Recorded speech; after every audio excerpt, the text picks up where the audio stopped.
ಅಧ್ಯಾಯ 3 ದತ್ತಾಂಶಗಳ ಸಂಘಟನೆ. ಈ ಒಂದು ಪೀಠಿಕೆ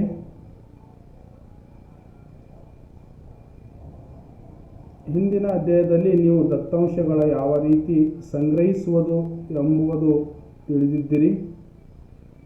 ಗಣತಿ ಮತ್ತು ಮಾದರಿ ದತ್ತಾಂಶ ಸಂಗ್ರಹಣೆಯ ವ್ಯಾಖ್ಯಾನವನ್ನು ಸಹ ತಿಳಿದಿದ್ದೀರಿ. ಈ ಅಧ್ಯಾಯದಲ್ಲಿ ಸಂಗ್ರಹಿಸಿದ ದತ್ತಾಂಶಗಳು ಯಾವ ರೀತಿಯಲ್ಲಿ ವರ್ಗೀಕರಿಸುವುದು ಎನ್ನುವುದು ನೀವು ಕಲಿಯುವಿರಿ. ಹೆಚ್ಚಿನ ಸಂಖ್ಯಾಶಾಸ್ತ್ರೀಯ ವಿಶ್ಲೇಷಣೆಯನ್ನು ಸುಲಭವಾಗಿ ದತ್ತಾಂಶಗಳಿಂದ ಒಂದು ಕ್ರಮವನ್ನು ನೀಡುವುದು ಕಚ್ಚಾ ದತ್ತಾಂಶಗಳ ವರ್ಗೀಕರಣದ ಮುಖ್ಯ ಉದ್ದೇಶವಾಗಿದೆ. ನೀವು ಹಳೆಯ ಪೇಪರ್, ಮುರಿದು ಹೋಗಿರುವ ಸಾಮಾನುಗಳು, ಖಾಲಿ ಗಾಜಿನ ಬಾಟಲ್ಗಳು ಹಾಗೂ ಪ್ಲಾಸ್ಟಿಕ್ ಸಾಮಾನುಗಳನ್ನು ಯಾರಿಗೆ ಮಾರಾಟ ಮಾಡುತ್ತೀರಿಯೋ ಆ ಗುಜ್ರಿಯವರನ್ನು ಯಾವಾಗಲಾದರೂ ಗಮನಿಸಿದ್ದೀರಾ? ಅವು ಈ ವಸ್ತುವನ್ನು ನಿಮ್ಮಿಂದ ಖರೀದಿ ಮಾಡಿ ಅವುಗಳ ಪುನರ್ಬಳಕೆ ರೀಸೈಕ್ಲಿಂಗ್ ಮಾಡುವವರಿಗೆ ಮಾರಾಟ ಮಾಡುತ್ತಾರೆ.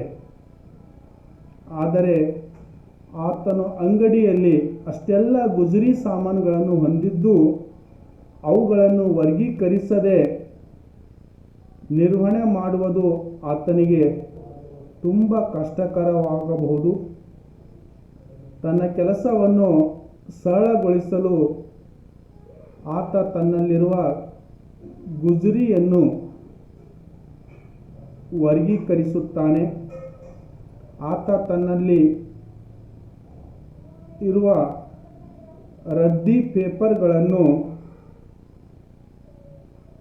ಒಂದು ಕಡೆ ಜೋಡಿಸುತ್ತಾನೆ ಮತ್ತು ಅವುಗಳನ್ನು ಒಂದು ಹಗ್ಗದಿಂದ ಕಟ್ಟುತ್ತಾನೆ.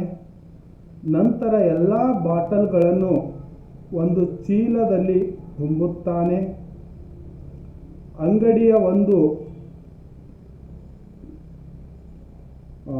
ಮೂಲೆಯಲ್ಲಿ ಎಲ್ಲ ಲೋಹದ ವಸ್ತುಗಳನ್ನು ಪ್ರೇರಿಸುತ್ತಾನೆ ಮತ್ತು ಅವುಗಳನ್ನು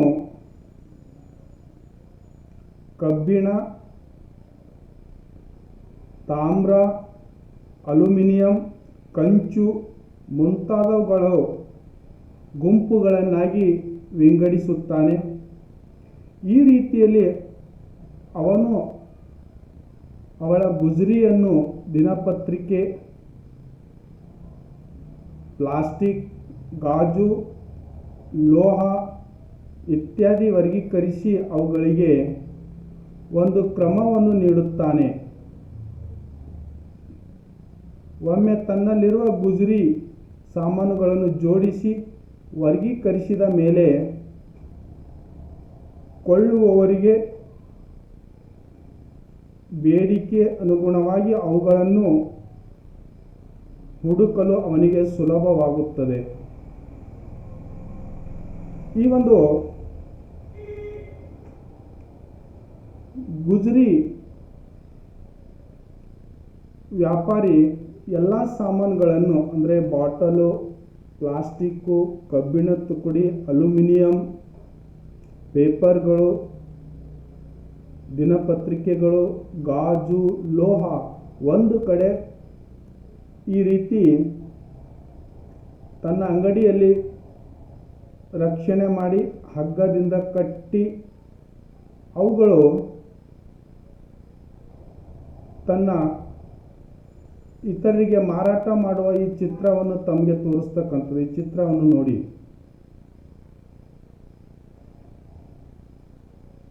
ಇದರಿಂದ ಅವನಿಗೆ ಸುಲಭವಾಗಿ ಅನುಕೂಲ ಆಗ್ತಕ್ಕಂಥದ್ದು ಆ ವಸ್ತು ಮತ್ತು ವಿಷಯ ವರ್ಗೀಕರಣವು ನಮ್ಮ ಅಮೂಲ್ಯವಾದ ಸಮಯ ಮತ್ತು ಶಕ್ತಿಯನ್ನು ಉಳಿಸುತ್ತದೆ. ಆದ್ದರಿಂದ ಅದನ್ನು ನಾವು ಮನಬಂದ ರೀತಿಯಲ್ಲಿ ಮಾಡಬಾರದು. ಗುಜರಿಯವನು ತನ್ನ ಮರುಬಳಕೆ ಮಾಡಬಹುದಾದ ವಸ್ತುಗಳನ್ನು ಅವುಗಳಿಗಿರುವ ಬೇಡಿಕೆಯಂತೆ ವರ್ಗೀಕರಿಸಬಹುದು. ಉದಾಹರಣೆಗೆ, ಗಾಜಿನ ಗುಂಪಿನಲ್ಲಿ ಆತನ ಖಾಲಿ ಬಾಟಲಿಗಳು, ತುಂಡಾದ ಕನ್ನಡಿ ಮತ್ತು ಕಿಟಕಿಯ ಗಾಜುಗಳು ಮುಂತಾದವುಗಳನ್ನು ಸೇರಿಸುತ್ತಾನೆ. ಅದೇ ರೀತಿಯಲ್ಲಿ ನೀವು ನಿಮ್ಮ ಇತಿಹಾಸಕ ಪುಸ್ತಕವನ್ನು ಇತಿಹಾಸದ ಗುಂಪಿನಲ್ಲಿ ಜೋಡಿಸುವಾಗ ಇತರೆ ವಿಷಯದ ವಸ್ತುಗಳನ್ನು ಅದರಲ್ಲಿ ಜೋಡಿಸುವುದಿಲ್ಲ. ಇಲ್ಲವಾದಲ್ಲಿ ವರ್ಗೀಕರಣ ಸಂಪೂರ್ಣ ಉದ್ದೇಶವು ವ್ಯರ್ಥವಾಗುತ್ತದೆ. ಆದ್ದರಿಂದ ವರ್ಗೀಕರಣ ಎಂದರೆ ಒಂದೇ ತರಹದ ವಸ್ತುಗಳನ್ನು ಕೆಲವು ಮಾನದಂಡಗಳಿಗೆ ಅನುಗುಣವಾಗಿ ಗುಂಪುಗಳಲ್ಲಿ ಅಥವಾ ವರ್ಗಗಳಲ್ಲಿ ಜೋಡಿಸುವುದು ಅಥವಾ ಸಂಘಟಿಸುವುದಕ್ಕೆ ನಾವು ವರ್ಗೀಕರಣ ಎಂದು ಕರೆಯುತ್ತೇವೆ.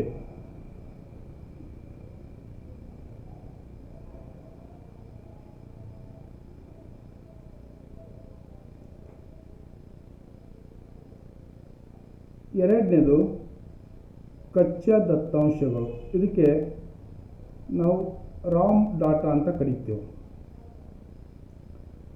ಈ ಗುಜರಿಯವರು ಗುಜರಿ ಸಾಮಾನುಗಳಂತೆ ಅವರ್ಗೀಕೃತ ಅಥವಾ ಕಚ್ಚಾ ದತ್ತಾಂಶವು ಅತಿಯಾಗಿ ಅಸಂಘಟಿತವಾಗಿರುತ್ತವೆ. ಅವುಗಳನ್ನು ಸುಲಭವಾಗಿ ನಿರ್ವಹಣೆ ಮಾಡಲಾರದಷ್ಟು ವಿಶಾಲ ವ್ಯಾಪ್ತಿಯನ್ನು ಹೊಂದಿರುತ್ತವೆ.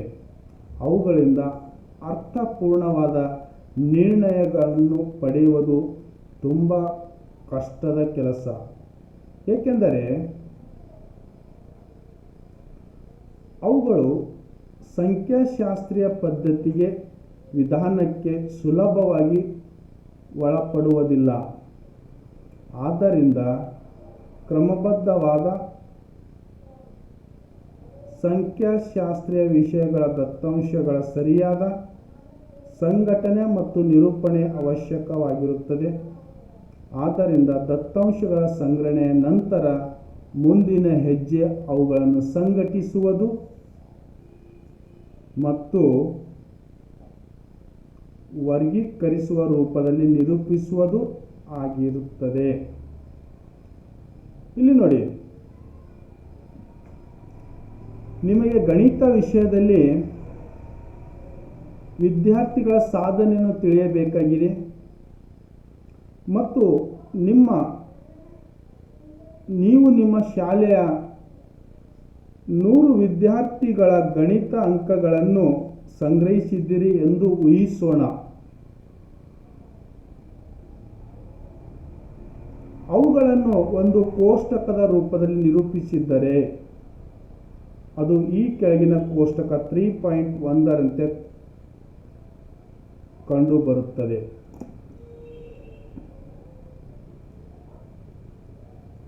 ಈ ಕೋಷ್ಟಕ ನೋಡಿ, ಗಣಿತ ವಿಷಯದಲ್ಲಿ ಗಣಿತ ವಿಷಯದಲ್ಲಿ 100 ವಿದ್ಯಾರ್ಥಿಗಳ ಪಡೆದ ಅಂಕಗಳು. ಈ ಅಂಕಗಳು ತಾವು ಗಮನಿಸಬೇಕಾಗಿರ್ತಕ್ಕಂಥದ್ದು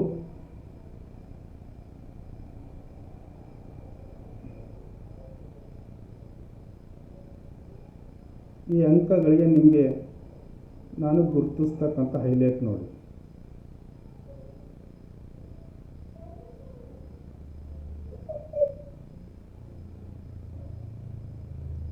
ಅದೇ ರೀತಿಯಾಗಿ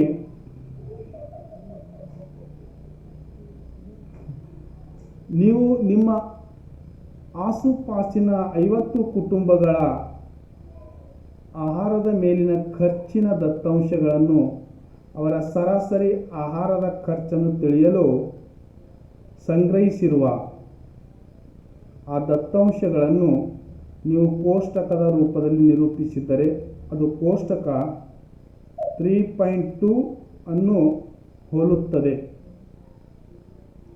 ಕೋಷ್ಟಕ 3.1 ಮತ್ತು 3.2ಗಳು ಎರಡು ಕಚ್ಚಾ ದತ್ತಾಂಶ ಅಥವಾ ಅವರ್ಗೀಕೃತ ಅನ್ಕ್ಲಾಸಿಫೈಡ್ ದತ್ತಾಂಶಗಳನ್ನು ಒಳಗೊಂಡಿರ್ತಕ್ಕಂಥದ್ದು.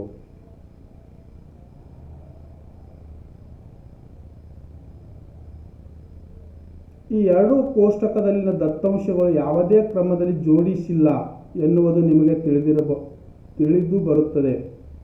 ನೀವು ಈಗ ನಿಮ್ಮನ್ನು ಕೋಷ್ಟಕ 3.1ರಲ್ಲಿ ಗಣಿತದಲ್ಲಿ ಹೆಚ್ಚು ಅಂಕ ಪಡೆದಿರುವವರು ಯಾರು ಎಂದು ಕೇಳಿದರೆ, ನೀವು ಮೊದಲು 100 ವಿದ್ಯಾರ್ಥಿಗಳ ಅಂಕಗಳನ್ನು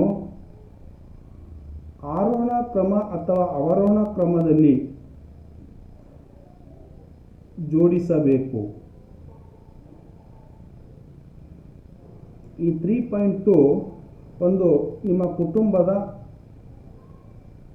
50 ಕುಟುಂಬಗಳ ಮಾಸಿಕ ಮನೆ ಖರ್ಚಿನ ರೂಪಾಯಿಗಳಲ್ಲಿ, ಈ ಮಾಸಿಕ ಮನೆ ಖರ್ಚಿನ ರೂಪಾಯಿಗಳಲ್ಲಿ ನೋಡಿ 50 ಕುಟುಂಬಗಳದು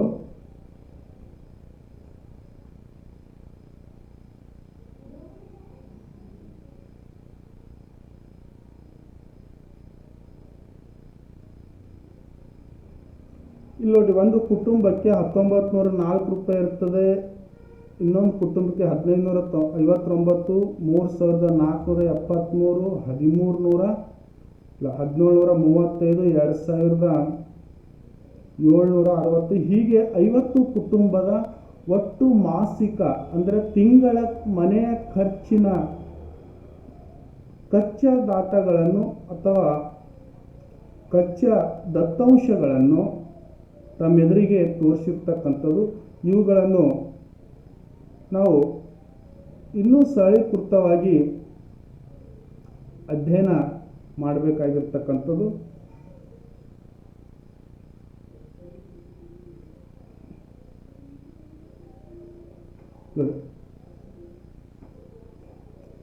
ಕೋಷ್ಟಕ 2.2ರಲ್ಲಿ ನಿಮ್ಮ 50 ಕುಟುಂಬಗಳ ಮಾಸಿಕ ಖರ್ಚಿನ ಸರಾಸರಿ ಕಂಡುಹಿಡಿಯುವುದು ಕಷ್ಟದ ಕೆಲಸ. ಕುಟುಂಬ ಸಂಖ್ಯೆಗಳು 5000ವಾದರೆ ಕಷ್ಟ ಇನ್ನೂ ಹೆಚ್ಚಾಗುತ್ತದೆ. ಈ ಗುಜರಿಯವನು ತನ್ನ ಗುಜರಿ ಸಾಮಾನುಗಳು ವಿಂಗಡಿಸಿದ್ದರೆ ಯಾವುದೋ ಒಂದು ವಸ್ತುವನ್ನು ಹುಡುಕಲು ಏನು ಸಮಸ್ಯೆಯನ್ನು ಅನುಭವಿಸುತ್ತಾನೆಯೋ ಅಂತಹದೇ ಪ್ರಸಂಗವನ್ನು ನೀವು ಕೂಡ ದೊಡ್ಡ ಪ್ರಮಾಣದ ಅವರ್ಗೀಕೃತ ದತ್ತಾಂಶದಿಂದ ಮಾಹಿತಿ ಪಡೆಯುವಾಗ ಅನುಭವಿಸುತ್ತೀರಿ. ಒಂದೇ ವಾಕ್ಯದಲ್ಲಿ ಹೇಳಬೇಕಂದರೆ, ದೊಡ್ಡ ಪ್ರಮಾಣದ ಅವರ್ಗೀಕೃತ ದತ್ತಾಂಶಗಳಿಂದ ಮಾಹಿತಿ ಪಡೆಯುವುದು ಕಷ್ಟವಾದ ಕೆಲಸ. ಯಾಕಂದರೆ ದೊಡ್ಡ ಡಾಟಾಗಳಿರೋದ್ರಿಂದ ನಾವು ಆ ಡಾಟಾಗಳಲ್ಲಿ ಏನು ಪ್ರಶ್ನೆ ಕೇಳಿದ್ರೆ ನಮಗೆ ವರ್ಗೀಕೃತ ದತ್ತಾಂಶಗಳಿದ್ದಾಗ ನಾವು ಬೇಗನೆ ಕಂಡುಹಿಡಿಯೋದಕ್ಕೆ ಕಷ್ಟಕರವಾಗಿರ್ತಕ್ಕಂಥದ್ದು. ಅದೇ ರೀತಿಯಾಗಿ ನಾವು ಈ ವರ್ಗೀಕೃತ ದತ್ತಾಂಶಗಳನ್ನು ಒಂದು ವ್ಯವಸ್ಥಿತವಾಗಿ ಕ್ರಮಬದ್ಧವಾಗಿ ಆರೋಹಣ ಕ್ರಮದಲ್ಲಿ ನಾವು ಜೋಡಣೆ ಮಾಡಿದಾಗ ಏನೇ ಪ್ರಶ್ನೆಗಳನ್ನು ಕೇಳಿದ್ದಾದರೆ ಅದು ನಾವು ಸರಿಯಾದ ಪ್ರಶ್ನೆಗೆ ಉತ್ತರಿಸಲು ನಮಗೆ ಸಹಾಯವಾಗತಕ್ಕಂಥದ್ದು. ನೋಡಿ, ವರ್ಗೀಕೃತ ಕಚ್ಚಾ ದತ್ತಾಂಶಗಳು ಸಾರಾಂಶ ಪಡೆಯಬಹುದು ಹಾಗೂ ಅರ್ಥವಾಗುವಂತೆ ಸ್ಪಷ್ಟಪಡಿಸಬಹುದು. ಒಂದೇ ತರಹದ ಗುಣವುಳ್ಳ ಅಂಶಗಳು ಒಂದೇ ವರ್ಗದಲ್ಲಿ ಜೋಡಿಸುವುದು, ಅದು ನಮಗೆ ಅವುಗಳನ್ನು ಸುಲಭವಾಗಿ ಹುಡುಕಲು, ಹೋಲಿಸಲು ಮತ್ತು ನಿರ್ಣಯಿಸಲು ಸಹಾಯವಾಗುತ್ತದೆ. ನೀವು ನಿಮ್ಮ 2ನೇ ಅಧ್ಯಾಯದಲ್ಲಿ ಭಾರತ ಸರ್ಕಾರ ಪ್ರತಿ 10 ವರ್ಷಗಳಿಗೊಮ್ಮೆ ಜನಗಣತಿ ನಡೆಯುತ್ತದೆ ಎನ್ನುವುದು ಓದುತ್ತೀರಿ. 2001ರಲ್ಲಿ ಗಣತಿ ಸುಮಾರು 20 ಕೋಟಿ ಜನರನ್ನು ಸಂಪರ್ಕಿಸಲಾಗಿದೆ. ಗಣತಿ ಕಚ್ಚಾ ದತ್ತಾಂಶಗಳನ್ನು ಎಷ್ಟು ದೊಡ್ಡದಾಗಿ ಮತ್ತು ಚದುರುವಿಕೆ ಕೊಂಡಿರುತ್ತದೆ ಎಂದು ಅದನ್ನು ನೋಡಿದಾಗ ಅದರಿಂದ ಯಾವುದೇ ಅರ್ಥಪೂರ್ಣ ನಿರ್ಣಯಗಳನ್ನು ಪಡೆಯುವುದು ಅಸಾಧ್ಯ ಎನಿಸುತ್ತದೆ. ಆದರೆ ಅದೇ ದತ್ತಾಂಶಗಳಲ್ಲಿ ಲಿಂಗ, ಶಿಕ್ಷಣ, ವೈವಾಹಿಕ ಸ್ಥಾನಮಾನ, ವೃತ್ತಿ ಮುಂತಾದವುಗಳಿಗೆ ಅನುಗುಣವಾಗಿ ವರ್ಗೀಕರಿಸಿದಾಗ ಭಾರತದ ಜನಸಂಖ್ಯೆ ರಚನೆ ಮತ್ತು ಲಕ್ಷಣಗಳು ಸುಲಭವಾಗಿ ಅರ್ಥವಾಗುತ್ತದೆ. ಈ ಒಂದು ಕಚ್ಚಾ ದತ್ತಾಂಶ ಚಲಕಗಳ ಪ್ರಾಪ್ತಾಂಕಗಳನ್ನು ಒಳಗೊಂಡಿರುತ್ತದೆ. ಕಚ್ಚಾ ದತ್ತಾಂಶಗಳನ್ನು ಕೋಷ್ಟಕ 3 ಮತ್ತು ಕೋಷ್ಟಕ 3.2ರಂತೆ ನಿರ್ದಿಷ್ಟ ಚಲಕಗಳ ಗುಂಪಿನ ಮೇಲೆ ಪ್ರಾಪ್ತಾಂಕಗಳನ್ನು ಒಳಗೊಂಡಿರುತ್ತದೆ. ಈಗ ಉದಾಹರಣೆಗೆ ನೋಡಿ, 100 ವಿದ್ಯಾರ್ಥಿಗಳು ಗಣಿತದಲ್ಲಿ ಅಂಕಗಳನ್ನು ಒಳಗೊಂಡಿರುತ್ತದೆ. ಕೋಷ್ಟಕ 3.1 ನೋಡಿದ್ದೀರಿ. ಈಗ ಅವುಗಳಿಂದ ನಾವು ಏನನ್ನು ಅರ್ಥೈಸಲು ಸಾಧ್ಯ ಅಂತ ಪ್ರಶ್ನೆ ನಮಗೆ ಕಾಡ್ತಾ ಇದೆ. ಈ ಅಂಕಗಳನ್ನು ನೋಡಿದಾಗ ಗಣಿತದ ಶಿಕ್ಷಕರು ತನ್ನ ವಿದ್ಯಾರ್ಥಿಗಳು ಹೇಗೆ ಮಾಡುತ್ತಿದ್ದಾರೆ, ಎಷ್ಟು ಜನ ಪಾಸ್ ಆಗಿಲ್ಲ ಎಂದು ಯೋಚಿಸುತ್ತಿರಬಹುದು.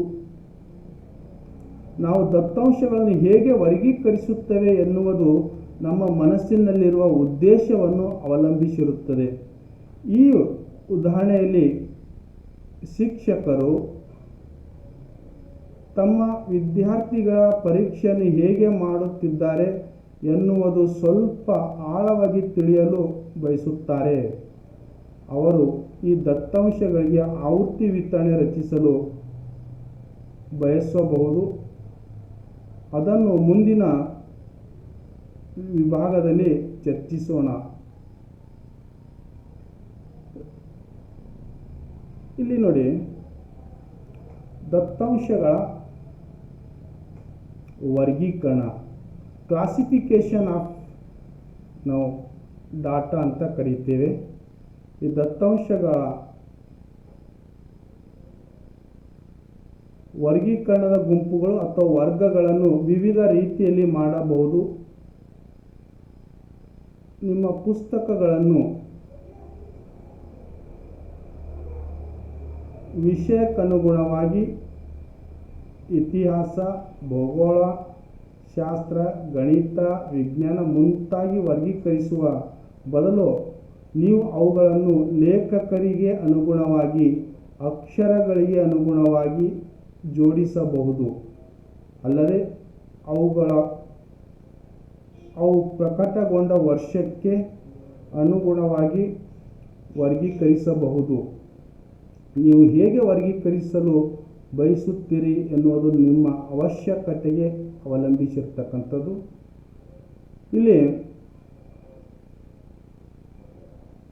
ಫಸ್ಟ್ ವರ್ಗೀಕರಣಗಳಲ್ಲಿ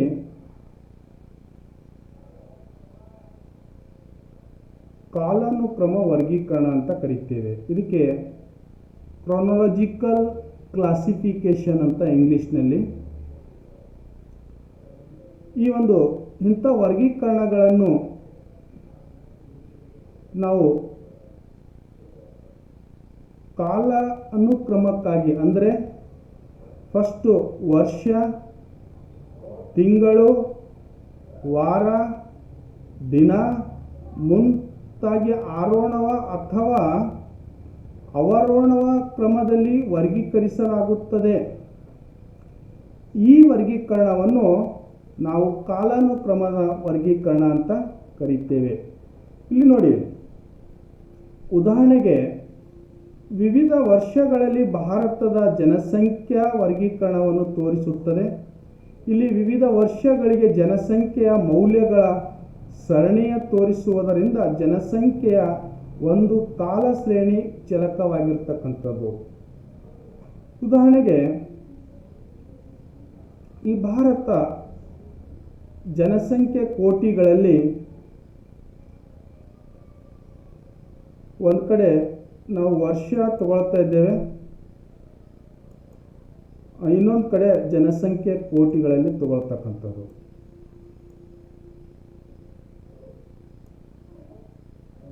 ಈ ಡಾಟಾಗಳು ನೋಡಿ, 1951ರಲ್ಲಿ 35.7 ಕೋಟಿಗಳಲ್ಲಿ, 1961ರಲ್ಲಿ 43.8, 1971ರಲ್ಲಿ 54.6, 1981ರಲ್ಲಿ 68.4,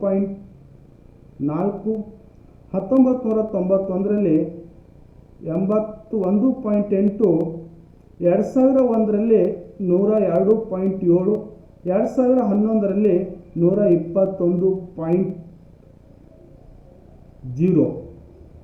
2011 ಆದ ತಕ್ಷಣ 2021ಕ್ಕೆ ಆ ಒಂದು ಜನಗಣತಿ ಆಗಬೇಕಿತ್ತು. ಕಾರಣಾಂತರ ಕೋವಿಡ್ ಬರೋದರಿಂದ ಆ ಜನಗಣತಿ ಆಗಿಲ್ಲ.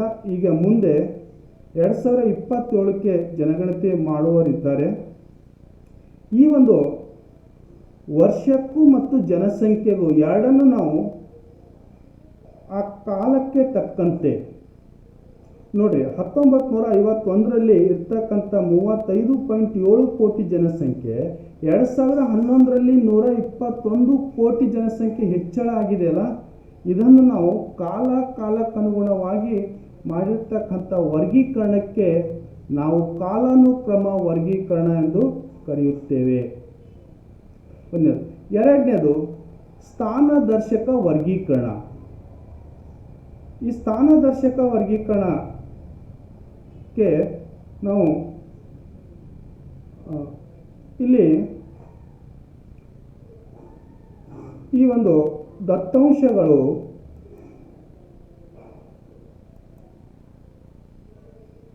ಭೌಗೋಳಿಕ ಪ್ರದೇಶಗಳಾದ ರಾಜ್ಯ, ನಗರ, ಜಿಲ್ಲೆ ಮುಂತಾದವುಗಳಿಗೆ ಅನುಗುಣವಾಗಿ ವರ್ಗೀಕರಿಸುವುದಕ್ಕೆ ನಾವು ಸ್ಥಾನ ಅನುಸಾರ ಅಥವಾ ಭೌಗೋಳಿಕ ವರ್ಗೀಕರಣ ಅಂತ ಕರೀತೇವೆ. ಇದಕ್ಕೊಂದು ಉದಾಹರಣೆ ಕೊಡ್ತೀನಿ ನೋಡಿ. ವಿವಿಧ ರಾಷ್ಟ್ರಗಳಲ್ಲಿ ಗೋಧಿ ಇಳುವರಿಯನ್ನು ತೋರಿಸುತ್ತದೆ. ಈ ಭೌಗೋಳಿಕ ಅಂದರೆ ನಿಮ್ಗೆ ಗೊತ್ತಿರಬೇಕು, ಕೆಲವೊಂದು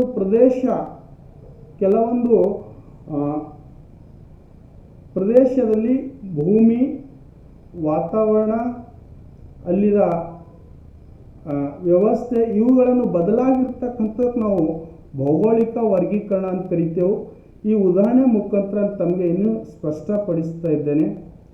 ವಿವಿಧ ರಾಷ್ಟ್ರಗಳಲ್ಲಿ ಗೋಧಿ ಇಳುವರಿ 2013ರಲ್ಲಿ, ಈಗ ರಾಷ್ಟ್ರಗಳು ಮತ್ತು ಗೋಧಿ ಇಳುವರಿ kg ಎಕರೆಗಳಲ್ಲಿ ಅಂತ ಕೌಂಟ್ ತಗೊಳ್ತಾ ಇದ್ದೇನೆ ನೋಡಿ. ಕೆನಡಾ ರಾಷ್ಟ್ರದಲ್ಲಿ 1 ಎಕರೆಕ್ಕೆ 3597 kgಗಳಷ್ಟು ಗೋಧಿ ಇಳುವರಿ ಬರ್ತಕ್ಕಂಥದ್ದು.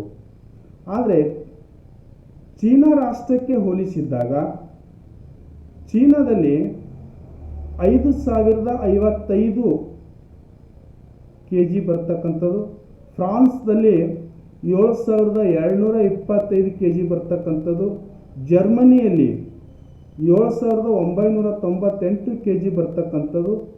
ಹಾಗೆ ನಮ್ಮ ರಾಷ್ಟ್ರವಾಗಿರ್ತಕ್ಕಂಥ ಭಾರತದಲ್ಲಿ ಎಕರೆಗೆ 3154 kgಗಳು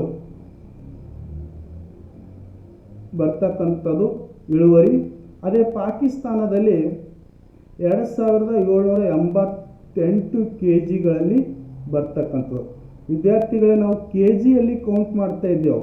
ಅಂದರೆ 100 kgಗೆ 1 ಕ್ವಿಂಟಲ್ ಆಗ್ತಕ್ಕಂಥದ್ದು. ಹೌದಾ? ನೀವು ಈ ಕ್ವಿಂಟಲ್ನಲ್ಲಿ ಕೌಂಟ್ ಮಾಡಿದಾಗ ಎಷ್ಟು ಕ್ವಿಂಟಲ್ ನಾವು ಉತ್ಪಾದನೆ ಮಾಡ್ಬೋದು ಎಕರೆಯಲ್ಲಿ ಅಂತ ಆ ರೀತಿ ಆದರೂ ಅರ್ಥ ಮಾಡ್ಕೊಳ್ಳಿ, ಅಥವಾ kgಯಲ್ಲಾದರೂ ಕೂಡ ಅರ್ಥ ಮಾಡ್ಕೊಳ್ಳಿ. ಈ ಒಂದು ಭೌಗೋಳಿಕ ಪ್ರದೇಶದಲ್ಲಿ ಅತಿ ಹೆಚ್ಚು ಗೋಧಿ ಯಾವುದಾದ್ರೂ ರಾಷ್ಟ್ರ ಬೆಳೆಯುತ್ತದೆ, ಇಳುವರಿ ಜಾಸ್ತಿ ಬರುತ್ತದೆ ಅಂತಂತಂದರೆ ಅದು ಜರ್ಮನಿಯಲ್ಲಿ ಅಂತಕ್ಕಂಥದ್ದು ನೀವು ಅರ್ಥ ಮಾಡ್ಕೊಳ್ಬೇಕು. ನಮ್ಮ ಭಾರತದಲ್ಲಿ ಜರ್ಮನಿ ಮತ್ತು ಭಾರತದಲ್ಲಿ ನೋಡಿದಾಗ 1 ಎಕರೆಗೆ ಸುಮಾರು 3 ಕ್ವಿಂಟಲ್ 3 ಕ್ವಿಂಟಲಷ್ಟು ಉತ್ಪಾದನೆ ನಂಬಲ್ ಬಂದಿದೆ. ಆದರೆ ಜರ್ಮನಿಯಲ್ಲಿ 7 ಕ್ವಿಂಟಲ್ 1 ಎಕರೆಗೆ ಬೆಳೀತಕ್ಕಂಥದ್ದು. ಈ ವೇರಿಯೇಷನ್ ಇರ್ತದಲ್ಲ, ಈ ಭೌಗೋಳಿಕ ಬದಲಾವಣೆಗೆ ನಾವೇನಂತೇವೆ ಭೌಗೋಳಿಕ ಅಥವಾ ಸ್ಥಾನ ವರ್ಗೀಕರಣ ಅಂತ ಕರಿತೇವೆ.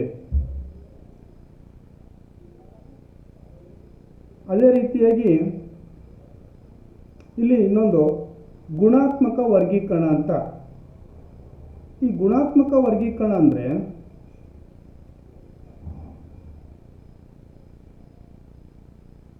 ಕೆಲವೊಮ್ಮೆ ನೀವು ಪ್ರಮಾಣಾತ್ಮಕವಾಗಿ ವ್ಯಕ್ತಪಡಿಸಲಾಗದ ಗುಣಲಕ್ಷಣಗಳನ್ನು ಕಾಣುತ್ತೀರಿ. ಅಂತಹುದೇ ಲಕ್ಷಣಗಳು ಅಥವಾ ಗುಣಗಳನ್ನು ನಾವು ತಿಳ್ಕೊಳ್ಬೇಕು. ಕೆಲವು ಪ್ರಮಾಣ ಅಂತಂದರೆ ನೀವು ಅರ್ಥ ಮಾಡ್ಕೊಳ್ಬೇಕು. ಪ್ರಾಮಾಣಿಕವಾಗಿ kg, ಕ್ವಿಂಟಲ, ಅರ್ಧ kg, 1 kg ಇವಕ್ಕೆ ನಾವು ಪ್ರಮಾಣಗಳಂತ ಕರಿತೇವೆ. ಗುಣಗಳಂತಂದರೆ ಆ ವಸ್ತುವಿನ ಗುಣಗಳು ಯಾವ್ಯಾವ ರೀತಿ ಗುಣವನ್ನು ಹೊಂದಿದ್ದಾರೆ ಅದಕ್ಕೆ ಒಂದು ತಮಗೆ ಸ್ಪಷ್ಟೀಕರಣವಾಗಿ ಒಂದು ಎಕ್ಸಾಂಪಲ್ ಕೊಡುವುದರ ಮುಖಾಂತರ ತಮಗೆ ಅರ್ಥ ಮಾಡುತ್ತೇನೆ. ಉದಾಹರಣೆಗೆ ರಾಷ್ಟ್ರೀಯತೆ, ಸಾಕ್ಷರತೆ, ಧರ್ಮ, ಲಿಂಗ, ವೈವಾಹಿಕ ಸ್ಥಾನಮಾನ ಮುಂತಾದವುಗಳು ಅವುಗಳನ್ನು ಅಳತೆ ಮಾಡಲು ಸಾಧ್ಯವಿಲ್ಲ.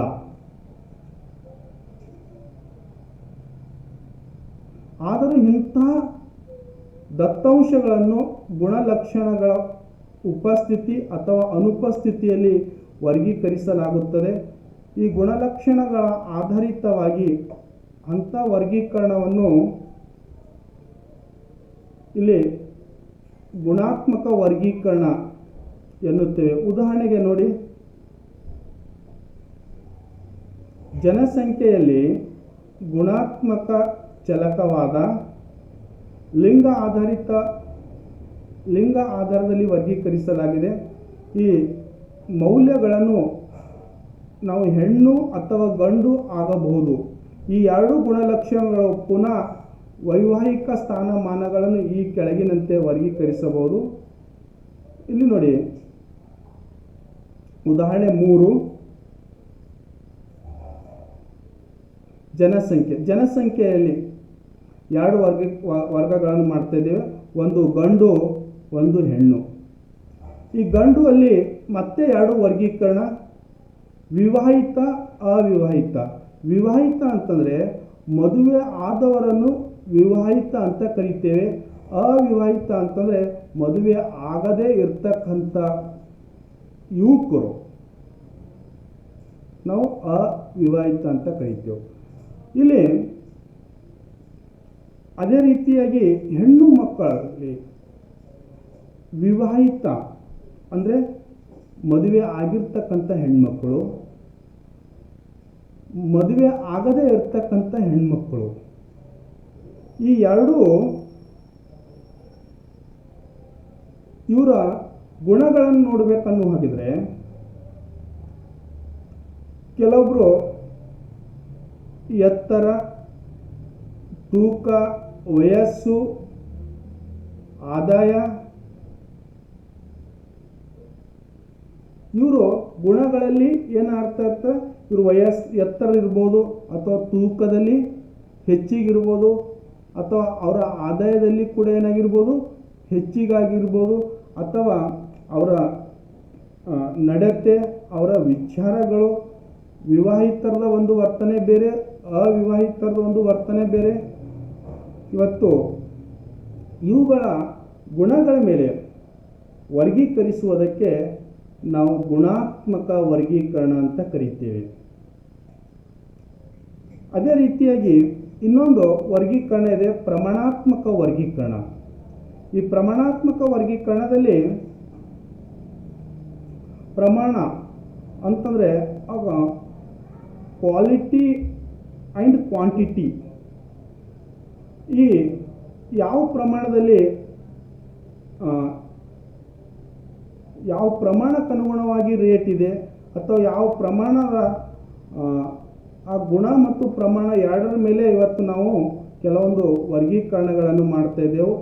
ಅಂಥದ್ರಲ್ಲಿ ತಾವು ಪ್ರಮಾಣಾತ್ಮಕ ವರ್ಗೀಕರಣ ಇಲ್ಲಿ ತಮಗೆ ಹೇಳ್ತಕ್ಕಂಥದ್ದು ಈಗ ತಾನೇ ಒಂದು ನಿಮಗೆ ಹಿಂದೆ ಹೇಳಿರ್ತಕ್ಕಂಥ ಅವರ್ಗೀಕೃತ ದತ್ತಾಂಶಗಳಲ್ಲಿ ಅಥವಾ ಕಚ್ಚಾ ಡಾಟಾಗಳನ್ನು ಹೇಳ್ತೇವೆ. ಉದಾಹರಣೆ 4 ನೋಡಿ. 100 ವಿದ್ಯಾರ್ಥಿಗಳು ಗಣಿತ ವಿಷಯದಲ್ಲಿ ಅಂಕಗಳ ಆವೃತ್ತಿ ವಿತರಣೆ ಅಂತ. ನಿಮಗೆ ಹಿಂತಾನೆ ಹೀಗೆ 100 ವಿದ್ಯಾರ್ಥಿಗಳ ಗಣಿತ ವಿಷಯದಲ್ಲಿ ಅವರ್ಗೀಕೃತ ಅಥವಾ ಕಚ್ಚಾ ಡಾಟಾದ ಒಂದು ಕೋಷ್ಟಕ ಮೇಲ್ಗಡೆ ಹಾಕಿರ್ತಕ್ಕಂಥದ್ದು. ಅದರಲ್ಲಿ ನೋಡಿ ಒಟ್ಟು 100 ಅಂಕಗಳನ್ನು ಒಳಗೊಂಡಿರ್ತಕ್ಕಂಥ ಒಂದು ಪ್ರಶ್ನೆ ಪತ್ರಿಕೆ ಇರುತ್ತೆ. ಆ ಪ್ರಶ್ನೆ ಪತ್ರಿಕೆಯಲ್ಲಿ ಯಾವ್ಯಾವ ವಿದ್ಯಾರ್ಥಿ ಎಷ್ಟೆಷ್ಟು ಅಂಕಗಳನ್ನು ಪಡ್ಕೊಂಡಿದ್ದಾನೆ ಅಂತ ಅಲ್ಲಿ ನಮಗೆ ಕಷ್ಟಕರವಾಗಿರ್ತಕ್ಕಂಥದ್ದು ಕಂಡುಹಿಡಿಯೋದಕ್ಕೆ. ಆದರೆ ಪ್ರಮಾಣಾತ್ಮಕದಲ್ಲಿ ಯಾವ ರೀತಿ ಕಂಡು ಹಿಡಿದಿದೆ ಅನ್ನೋದು ಈಗ ತಮ್ಮೆದುರಿಗೆ ಹೇಳ್ತಕ್ಕಂಥದ್ದು. ಅಂಕಗಳು 0ಲಿಂದ 10 ಅಂಕ ಪಡೆದಿರ್ತಕ್ಕಂಥ ಒಬ್ಬ ವಿದ್ಯಾರ್ಥಿ ಇದ್ದಾನೆ. ಅಲ್ಲಿ 0ಲಿಂದ 10 ಅನ್ನು ಸರ್ ನೀವು ಅನ್ಬೋದು ಎಷ್ಟು ಅವ ತೊಗೊಂಡಿದ್ದು. ಅವ 0ಲಿಂದ 9 ಒಳಗೆ ಯಾವ ಡಾಟಾ ತೊಗೊಂಡು ಗೊತ್ತಿಲ್ಲ. ಆದರೆ 7 ತೊಗೋಬೋದು, 6 ತೊಗೋಬೋದು, 5 ತೊಗೋಬೋದು, 1 ತೊಗೋಬೋದು, 9 ತೊಗೋಬೋದು. ಆದರೆ 0ಲಿಂದ 10 ಒಳಗಾಗಿ ಅಂಕ ಪಡೆದಿರ್ತಕ್ಕಂಥ ಒಬ್ಬ ವಿದ್ಯಾರ್ಥಿ ಇದ್ದಾನೆ. ಈ ಆವೃತ್ತಿ ಮುಖಾಂತರ ನಾವು ಪ್ರಮಾಣಾತ್ಮಕವಾಗಿ ಕಂಡು ಹಿಡಿಯಲಿಕ್ಕೆ ಸಾಧ್ಯ ಇರ್ತಕ್ಕಂಥದ್ದು. ಎರಡನೇದು ಅದೇ ನೋಡಿ 10 to 20 10ರಿಂದ 20 ಒಳಗೆ ಒಟ್ಟು 8 ವಿದ್ಯಾರ್ಥಿಗಳನ್ನು ಅಂಕಗಳನ್ನು ತೊಗೊಂಡಿರ್ತಕ್ಕಂಥದ್ದು. ಅಲ್ಲಿ 11, 12, 13, 14, 15, 16, 17, 18, 19 ಇದರಲ್ಲಿ ಒಟ್ಟು 8 ವಿದ್ಯಾರ್ಥಿಗಳನ್ನು ಅಂಕ ತೊಗೊಂಡಿರ್ತಕ್ಕಂಥದ್ದು. ಈ ಬೇಕಾದರೆ ಈ ಪ್ರಮಾಣಾತ್ಮಕ ವರ್ಗೀಕರಣದ ಡಾಟಾಗಳನ್ನು ಬೇಸನ್ನು ಇಟ್ಕೊಂಡು ನೀವು ಕಚ್ಚಾ ಡಾಟಾಗಳನ್ನು ನೀವು ಕಲೆಕ್ಷನ್ ಮಾಡಿಕೊಡಿ, ನಿಮಗೆ ಅದು ಅರ್ಥ ಆಗುತ್ತೆ. ಅದೇ ರೀತಿ 20ರಿಂದ 30 ಅಂಕಗಳನ್ನು ಪಡೆದಿರ್ತಕ್ಕಂಥದ್ದು 6 ವಿದ್ಯಾರ್ಥಿಗಳು, 30ರಿಂದ 40 ಅಂಕಗಳನ್ನು ಪಡೆದಿರ್ತಕ್ಕಂಥ 7 ವಿದ್ಯಾರ್ಥಿಗಳು, ಈ ಒಂದು 40ರಿಂದ 50 ಅಂಕಗಳಲ್ಲಿ 21 ವಿದ್ಯಾರ್ಥಿಗಳು, 50ರಿಂದ 60 ಮಾರ್ಕ್ಸ್ ಪಡೆದಿರ್ತಕ್ಕಂಥದ್ದು 23 ವಿದ್ಯಾರ್ಥಿಗಳು, 60ರಿಂದ 70 ಮಾರ್ಕ್ಸ್ ತೊಗೊಂಡಿದ್ದು 19 ವಿದ್ಯಾರ್ಥಿಗಳು, 70ರಿಂದ 80 ಮಾರ್ಕ್ಸ್ ಪಡೆದಿರ್ತಕ್ಕಂಥದ್ದು 6 ವಿದ್ಯಾರ್ಥಿಗಳು, 80ರಿಂದ 90 ಮಾರ್ಕ್ಸ್ ಪಡೆದಿರ್ತಕ್ಕಂಥ 5 ವಿದ್ಯಾರ್ಥಿಗಳು, 90ರಿಂದ 100 ಅಂದರೆ 4 ವಿದ್ಯಾರ್ಥಿಗಳು. ಇವರು 90 ತೊಗೊಂಡಿರ್ಬೋದು, 95 ತೊಗೊಂಡಿರ್ಬೋದು, 98 ತೊಗೊಂಡಿರ್ಬೋದು, 99 ತೊಗೊಂಡಿರ್ಬೋದು. ಆದರೆ ಒಟ್ಟಾರೆ 90ರಿಂದ 100 ಅಂಕ ಪಡೆದಿರ್ತಕ್ಕಂಥ ಈ ಒಂದು 100 ವಿದ್ಯಾರ್ಥಿ ಪರೀಕ್ಷೆಗಳಲ್ಲಿ 4 ವಿದ್ಯಾರ್ಥಿಗಳು.